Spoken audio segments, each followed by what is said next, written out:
Falar sobre providências preliminares é prosseguir, né, naquela sequência lógica do processo. Você teve o prazo da contestação, e aí você, após o prazo da contestação, você vai ter as providências preliminares.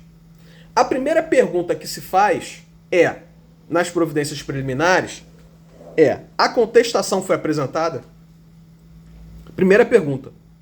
A contestação foi apresentada? Porque se não foi, o juiz vai ter que analisar acerca dos efeitos da revelia. Aplica ou não os efeitos da revelia?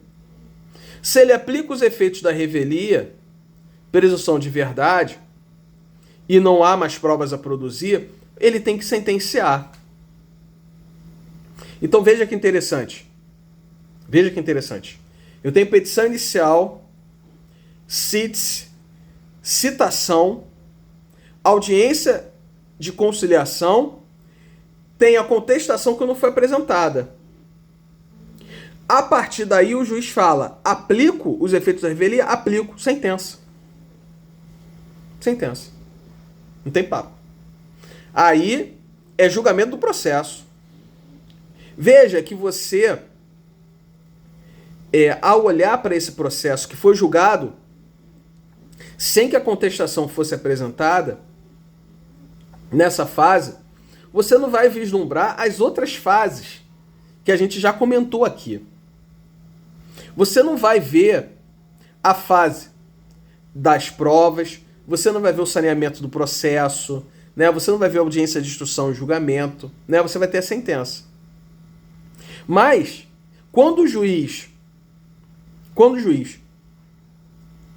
ele analisa a contestação, ele automaticamente saneia o processo neste momento e profere sentença.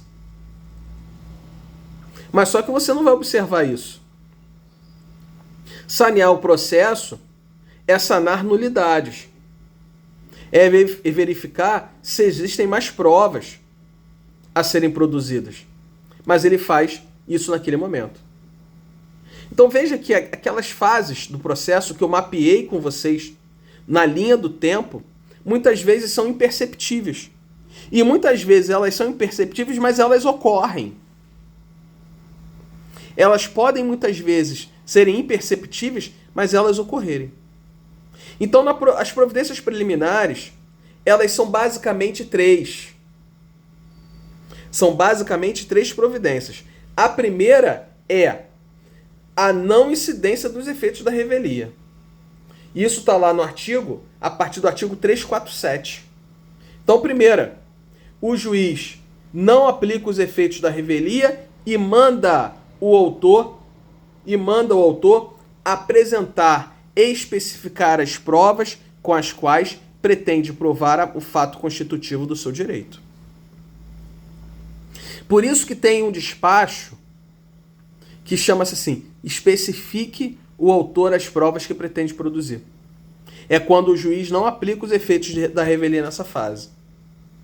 Tá? Então, ele não aplica os efeitos da revelia e manda o autor comprovar, apresentar as provas com as quais ele pretende comprovar o fato constitutivo do seu direito. Então, essa é a primeira providência preliminar. Especificação de provas. Por quê? Porque o efeito da revelia não incidiu. Segundo, o juiz, ao observar fato impeditivo, modificativo ou extintivo do direito do autor, manda o autor apresentar réplica. Então veja, primeiro, vamos lá, devagarinho, didaticamente, forma didática. Primeira providência preliminar, especificação de provas. Por quê? Porque o juiz não aplicou os efeitos da revelia. Segunda providência preliminar, a contestação é apresentada, tá? Não tem nada a ver com o primeiro. Segunda providência preliminar, nessa hipótese, a contestação é apresentada e na contestação o réu traz fato impeditivo, modificativo ou extintivo do direito do autor. Então, na contestação, o réu alega fato impeditivo, modificativo ou extintivo do direito do autor.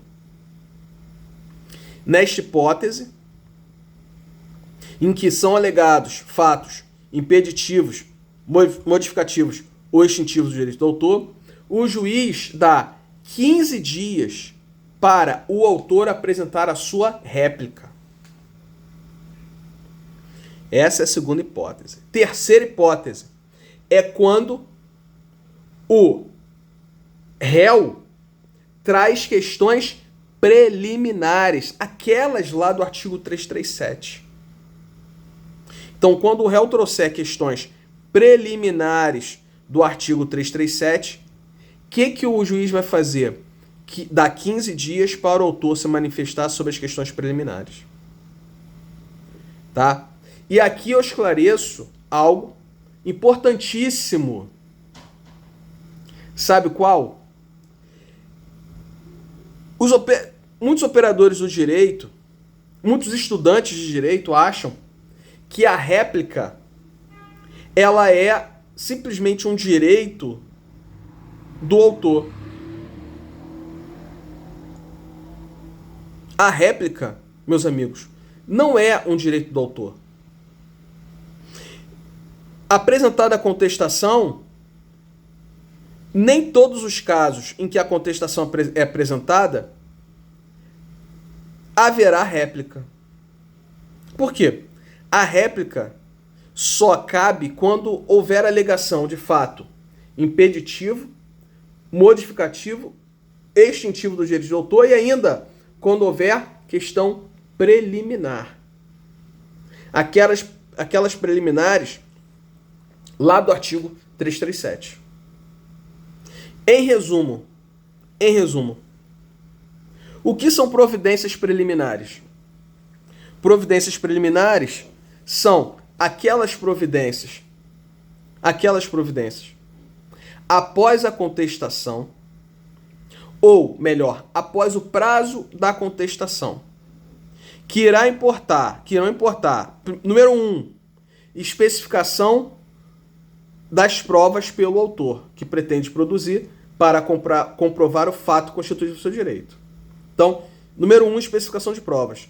Número 2, réplica. E essa réplica pode ser pela alegação na contestação de fato impeditivo, modificativo ou extintivo do direito do autor.